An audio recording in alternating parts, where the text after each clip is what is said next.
नमस्कार. शिवाजी कोण होता? या गोविंद पानसरे यांच्या पुस्तकाबद्दल आज आपण रिव्ह्यू बघणार आहोत.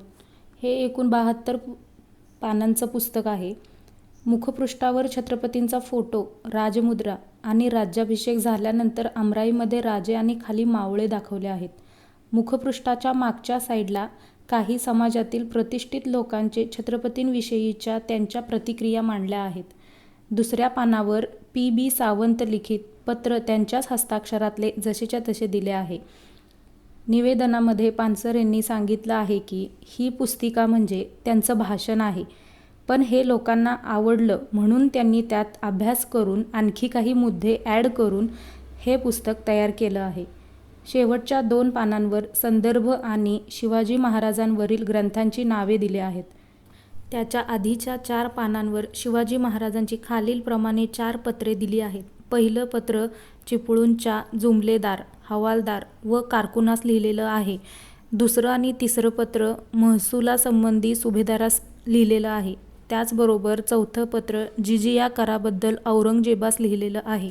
पुस्तक वाचत असताना मला काही गोष्टी इथं नमूद कराव्याशा वाटल्या, त्या मी पुढीलप्रमाणे सांगत आहे.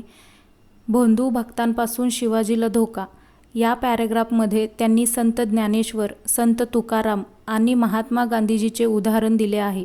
थोर पुरुषाला त्याच्या हयातीत प्रस्थापित लोक विरोध करतात, त्याच्या तत्वाला व कार्याला विरोध करतात, जमलं तर ठारसुद्धा करतात.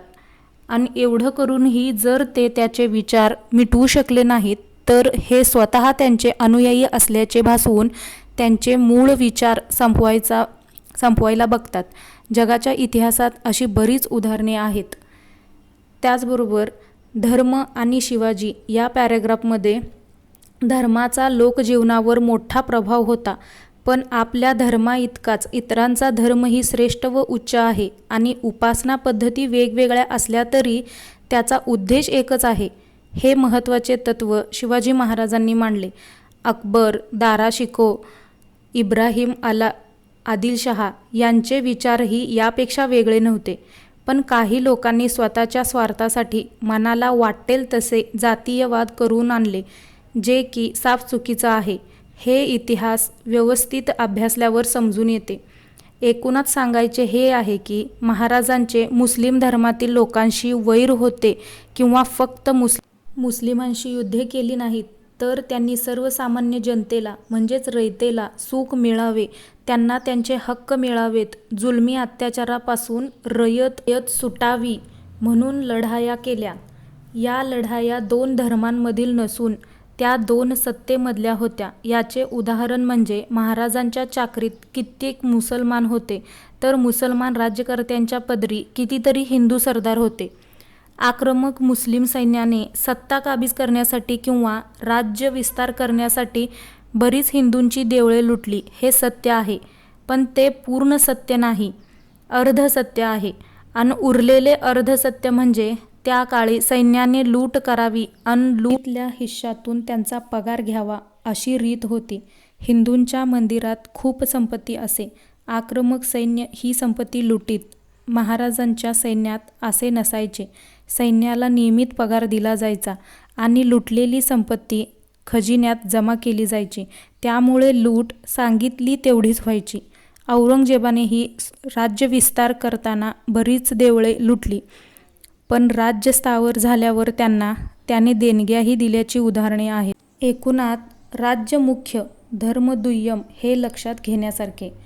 महाराजांची धर्मावर श्रद्धा होती, पण सर्वांचे हिंदूकरण करण्याचा त्यांचा कधीच इरादा नव्हता. शिवाजी आणि स्त्रियांची अब्रू या पॅरेग्राफमध्ये त्यांनी रांझच्या पाटलाचे, सकुजी गायकवाड आणि कल्याणच्या सुभेदाराच्या सुनेचे उदाहरण दिले आहे. स्त्रियांची इज्जत कायम राहिली पाहिजे, मग ती शत्रुपक्षातील असली तरी. ह्या त्यांच्या विचाराला आणि आचाराला कोणीही धक्का लावू शकला नाही.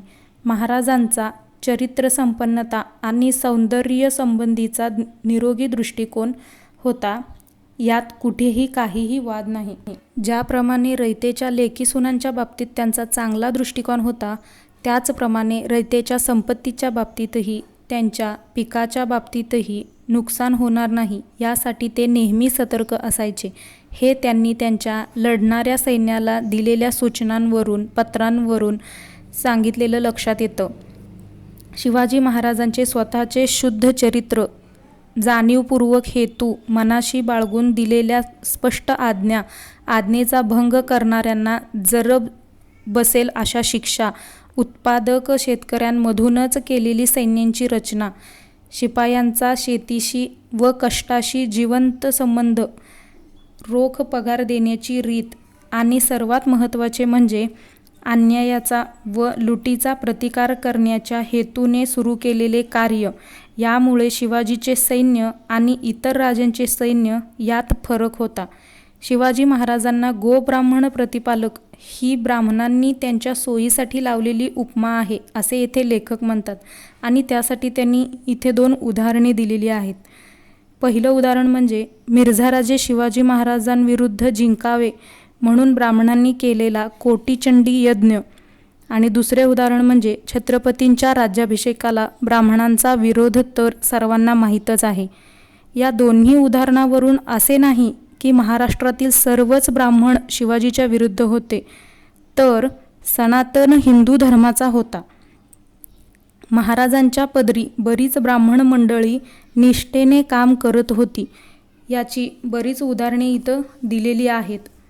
हिंदू धर्मरक्षक म्हणून शिवाजीला बिरुदावली लावणाऱ्या आजच्या तमाम मतलबी धर्मांधांनी ही गोष्ट विसरू नये की याच हिंदू धर्माने व याच धर्माच्या रक्षकांनी शिवाजीला राज्याभिषेक करायला विरोध केला होता व 44व्या वर्षी मुंज आणि एकदा झालेला विवाह पुन्हा दुसऱ्यांदा करणे असल्या हास्यास्पद गोष्टी करविल्या होत्या. अर्थात हिंदू धर्म मानणाऱ्या शिवाजीला सुद्धा या काळाच्या आणि धर्माच्या मर्यादा होत्या. प्रत्येक थोर पुरुषाला काळाच्या मर्यादा असतात, परिस्थितीच्या मर्यादा असतात, अशा त्या शिवाजीला सुद्धा होत्या. सरंजामी समाजरचनेच्या काळात स्वतः एक राजा असलेला शिवाजी धर्मनिरपेक्ष असणे शक्य नव्हते, समाजवादीही असणे शक्य नव्हते. शिवाजी त्याच्या समकालीनांपेक्षा किती लांब पल्ल्याचा विचार करी हे महत्त्वाचे. त्या परिस्थितीतही त्याने किती दूरदृष्टीचा विचार केला आणि त्या परिस्थितीतही त्याने किती प्रगतशील पावले उचलली, राजा असूनही रयतेची कशी कदर केली, हे इथं लक्षात घेण्यासारखं आहे असे लेखक म्हणतात. फक्त ब्राह्मणच नव्हे तर त्या काळातील स्वतःला क्षत्रिय म्हणवणारे 96 कुळीचे मराठे सरदारही शिवाजीचा राजा म्हणून स्वीकार करण्यास तयार नव्हते. त्यासाठी पानसरेंनी इथं जावळीच्या मोऱ्यांचे उदाहरण दिलेले आहे. थोडक्यात काय तर उच्चवर्णीय ब्राह्मण असो किंवा उच्चवर्णीय मराठे असो, सुरुवातीस ते महाराजांना मानायला तयार नव्हते. चातुर्वर्ण्य रचनेचा, वर्णवर्चस्वाचा त्रास शिवाजीला सुद्धा झाला. तो धर्म मानित असल्याने त्याने मार्ग काढला, राज्याभिषेक करवून घेतला. स्वबळाने, शौर्याने, शक्तीने, युक्तीने संपादन केलेल्या राज्याचा तो राजा होता. अगदी औरंगजेबसुद्धा त्याला मानित होता, पण हिंदू धर्म मानित नव्हता. म्हणून शिवाजीला राज्याभिषेक करवून घ्यावा लागला, धर्माची मान्यता घ्यावी लागली. शिवाजी धर्म पाळणारा होता, पण त्याची धर्मश्रद्धा आंधळी नव्हती. धर्माला मान्य नसणाऱ्या गोष्टीही तो करी व कार्य साधी. कार्य महत्त्वाचे होते, धर्माचे काटेकोर पालन महत्त्वाचे नव्हते. लेखकाबद्दल सांगायचं झालं तर पानसरेंनी खऱ्या अर्थाने महाराजांना म्हणजेच त्यांच्या विचारांना आजकालच्या पिढीने कसं जपायला हवं हे आपल्याला दाखवून दिलं. परंतु या गोष्टींना ज्यांचा विरोध होता, ज्यांना या गोष्टी पटल्या नाहीत, ते विरोधक होते.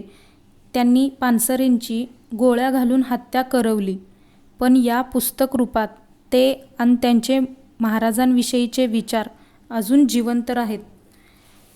सौ बात की एक बात मध्ये मला सांगावंसं वाटतं की चांगला विचार सामान्य लोक जेव्हा स्वीकारतात तेव्हा तो विचार हीच एक शक्ती आणि ती शक्ती सामान्यांकडून असामान्य कार्य करवून घेते. सामान्यांच्या सहकार्याखेरीज व सहभागाखेरीज इतिहासातील असामान्य कार्य घडत नाही. वैचारिक पायाखेरीज बदल होऊ शकत नाही. म्हणून आजच्या रयतेनं शिवाजीचा खरा इतिहास शोधला पाहिजे, त्याचा योग्य अर्थ लावला पाहिजे. इतिहासात टाकाऊ असेल ते टाकले पाहिजे. पुढे घेऊन जाण्यायोग्य जे असेल त्यात नव्या प्रगत विचारांनी भर घालून प्राप्त काळाला योग्य अशा रीतीने अभ्यासून ते पुढे नेले पाहिजे. महाराजांच्या विचारात, आचारात, व्यवहारात, कार्याच्या प्रेरणेत आजही उपयुक्त ठरू शकेल असे बरेच काही आहे. ते नीट समजावून घेतले पाहिजे आणि आपण पुढच्या पिढीलाही ते समजावून सांगितले पाहिजे. महाराजांवरील हे पुस्तक वाचायला जवळजवळ 4 ते 5 तास लागतील, पण त्या 4 ते 5 तासाचं सार्थक झाल्याचं तुम्हाला जाणवेल. पुस्तक वाचून झाल्यानंतर तुम्हाला ते कसं वाटलं नक्की कळवा. धन्यवाद.